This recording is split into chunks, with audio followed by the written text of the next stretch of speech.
آزادی کیسے ہمیں ملی اس کی تاریخ کے اوپر بات ہمارے علماء کر رہے ہیں. یہ ضروری ہے. ان کی قربانی تھی تو آج آپ گدیوں پر بیٹھے ہیں جناب. ہم ان کا چرچا کرنا چاہتے ہیں اس پروگرام کے ذریعے سے. تو انہوں نے ایک تحریک شروع کی, اس کے بعد پھر ایک جنگ لڑی گئی منظم انداز میں. 1857 شاملی تھانہ بھون کے علاقے میں شاملی کی لڑائی بہت مشہور.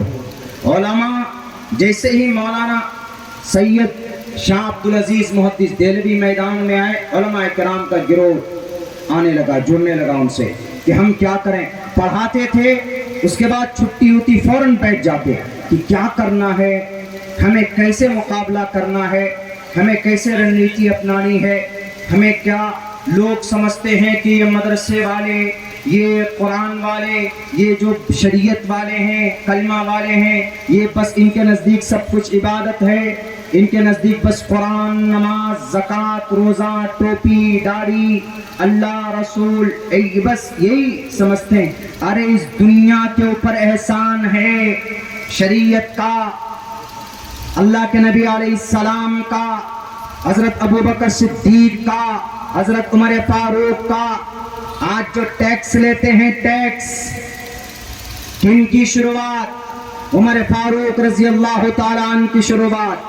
آج جی ایس ٹی نمبر لیتے کن کی شروعات؟ حضرت عمر فاروق رضی اللہ تعالیٰ عنہ کی شروعات.